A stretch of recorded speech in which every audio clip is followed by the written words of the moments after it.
morning, guys. My name is Crystal. Welcome to my YouTube channel. Welcome all subscribers, welcome new. If you like my videos, please press the like button. Please do subscribe. Today is Saturday morning, another hot one by the look of it. Alexa, good morning. Good morning, and happy birthday to the most connected man in Hollywood, Kevin Bacon. I hope his birthday is footloose and fancy-free.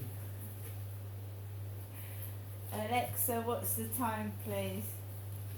It's 7:45 a.m. Alexa, what's the date today? Today is Saturday the 8th of July. Alexa, what's the weather like? In Rochester, it's 21 degrees Celsius with mostly sunny skies. Today, you can expect some sun and thunderstorms, with a high of 27 degrees and a low of 15 degrees. Alexa, can you tell me a joke? What is a plumber's favorite shoe? Clogs. And Alexa, whose birthday is it today?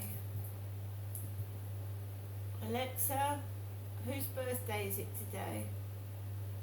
Today's famous birthdays include David Cornsett, South Korean Association football player Son Heung-min, American actress, model and singer Maya Hawke, Irish footballer Robbie Keane, and American writer and politician Marianne Williamson. Right guys, so like I said, it's Saturday morning. You'll have to excuse me. I've been woken up at 5:30. Just outside noise. I mean, in this really intense heat, you've got to leave the windows open, otherwise you're gonna like burn, suffocate. So I just had a small window open, actually, a small portion of window open, and about 5:30 this morning there was like a load of banging, and I got myself up thinking, oh, it must be getting on for 9, 8 or 9, and it was 5:30. And then I settled back down for about an hour, and then it was like someone was going up and down the stairs to the bin, clonking a load of rubbish, slamming doors and trawling stuff down to the bin, and coughing. And I've got up, but I was woken up at 5:30 this morning, just by outside noise. I'm not angry, I just feel a bit sleepy, a bit dopey, a bit tired, not in the slightest bit angry. I think some people either want to see, I don't know whether they want to wake me up, make me cross, or what. But they're not going to work or anything, they've just woken me up. It sounds like someone's been really noisily going up and down to the bin, banging the doors.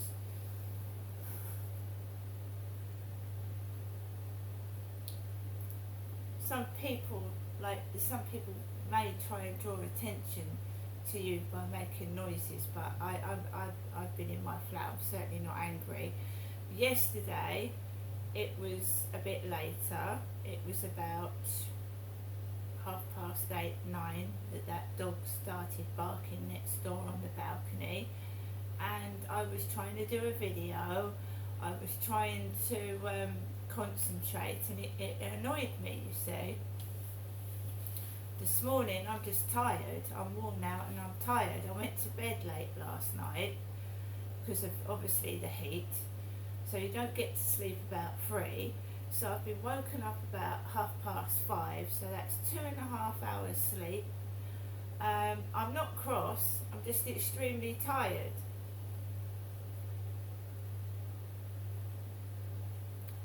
I'm not annoyed, I'm extremely tired, and I'm going to show you my mother's answer phone messages from yesterday evening.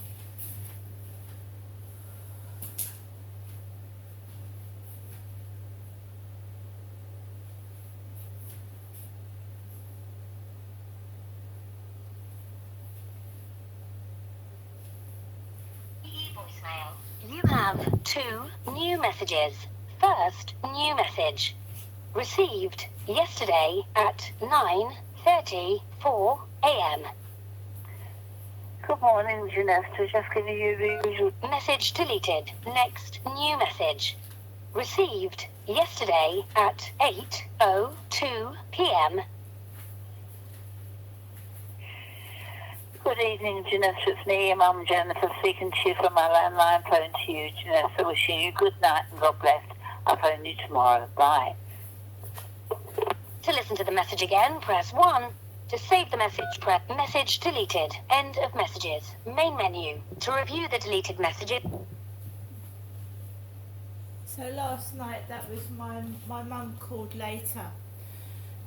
What happened last night was that I took Max out for a walk around 7, well, it was about 10 to 7. The time I usually go out is between 7 and 8. I took myself out a bit earlier. I threw a bag of rubbish into the bin. I walked straight onto the field, and as I got onto the field, I noticed Charlie behind me. So he had the white dog, his hat on, and I saw him behind me. And I knew he was behind me, and I carried on walking. Now I thought, that's early for Charlie to be out. He's normally out later. So he was stood there on the grass verge, or near the grass verge, and I hadn't passed him. He appeared behind my back, and I knew he was there, and I carried on walking. And there was a bloke going around the field, a solitary man with a dog. So I felt okay, there was someone on that field while Charlie was just stood there. So I carried on walking, and obviously in the back of my mind, is he there? I didn't see him, he'd gone. So he stood there for a few seconds, and then he disappeared. And the thing to do is, if you think someone's stalking you or following you, is not to give them eye contact, don't encourage it. So I turned my back and I walked off, you see. I came back, he'd gone. There was an Alsatian outside the co-op. There was a bald man, but not the drunk man, sat on a stone step. And that was it really. And I walked home quietly. Got into my flat, and on and off there was lots of dog barking last night, and I stayed quiet. Not because I'm afraid to speak, don't get me wrong, it was really, really hot. Stifling hot in this flat. And I was just sat near fans trying to keep cool. And Charlie hadn't frightened me at all. When I walked down the bottom of the flats near Common Creek Wharf and across past Foley Apartments round the corner where the railway station is, like a big white BMW sped round the corner. So I walked where the railway station is, behind the back of the flats, into my flat.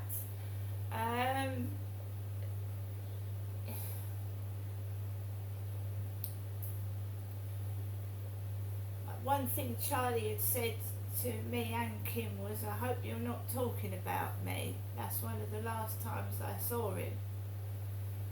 I just ignoring it. He's got freedom to walk about. But his girlfriend was talking about getting a restraining order out on him for some reason. So I'm being wary and I'm being careful. As far as I could see, he wasn't with his girlfriend, his girl as a friend, that's what he told me. Came into the flats and I watched a film about Stalking Laura. Stalking Laura it was called, about a guy that wouldn't leave a woman alone, bombarding her with presents, wanted her to be his girlfriend, and he wouldn't stop, and he got a gun. And all that kind of thing. So you've got to be careful. You don't encourage that sort of behaviour. She just started a new job and went out to lunch with him and another work colleague, and he started stalking her. And one woman even said, do you usually smile like that to everyone? I mean, how can a smile encourage it? Anyway, so I watched a film. My mum hadn't rung from yesterday afternoon right up until the evening, and I got a phone call about 8:30 yesterday evening. I'm trying to be quiet. I've told you I'm trying to prove that what happened to me in 2008 was lies. I'm not mad. I'm not neglectful. I can look after myself. I've had a cat for 13 years. There's nothing wrong with the cat at all. She's quite happy, and I can look up. You know, it's all been lies, right, to cover up something. So I'm not going to get cross. I must admit, yesterday I got slightly annoyed when you're trying to sit down and concentrate and there's constant dog barking. I think that annoys anybody. I don't think that's just me.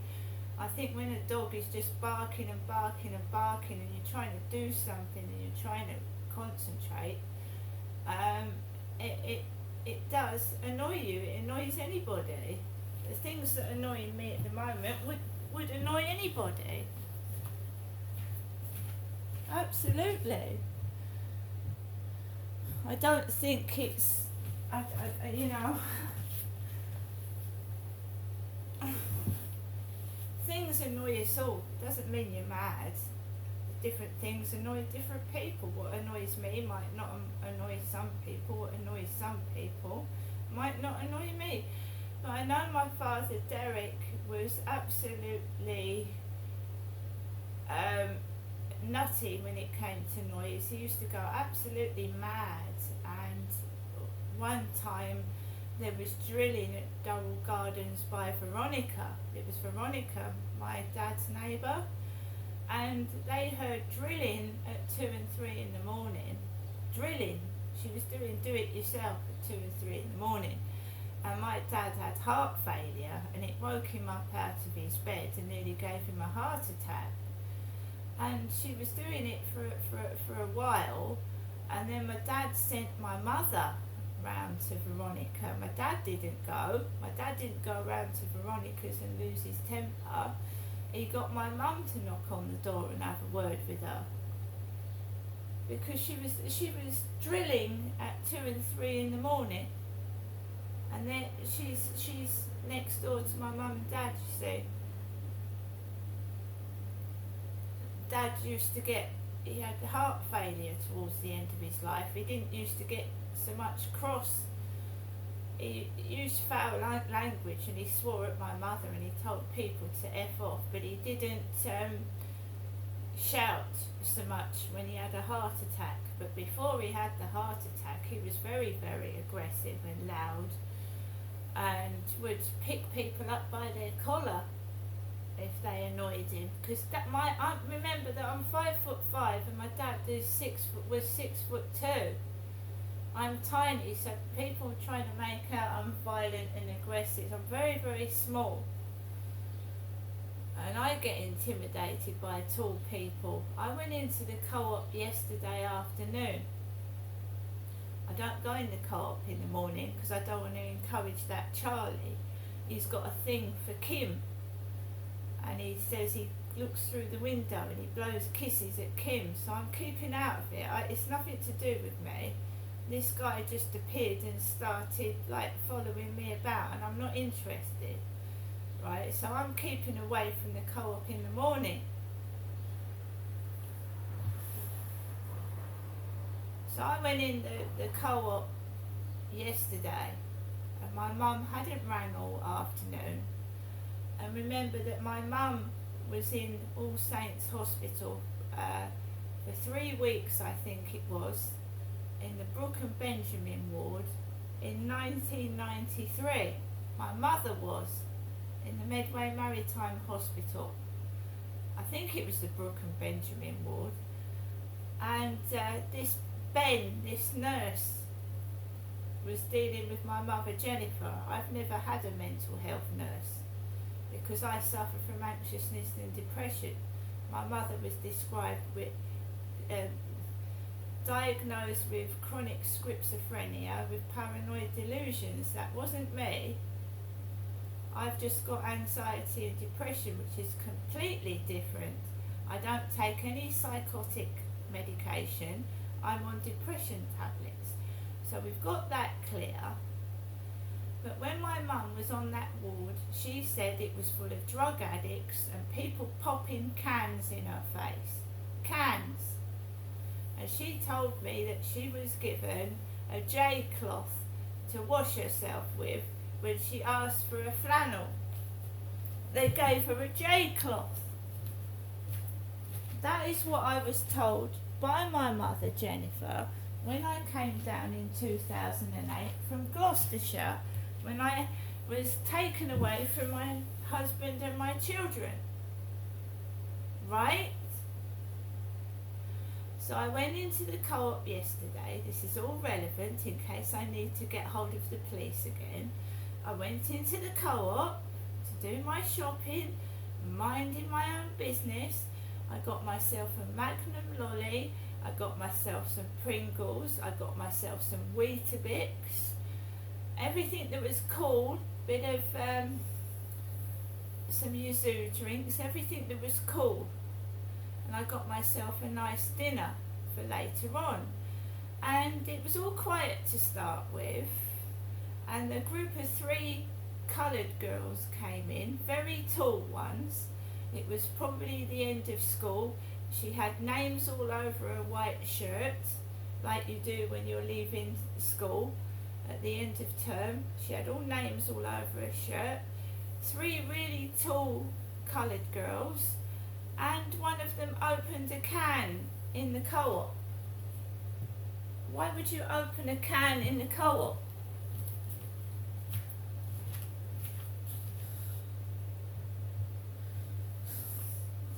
Just popped a can in the co-op by the self-assessment checkouts. So I didn't go anywhere near the self-assessment checkouts.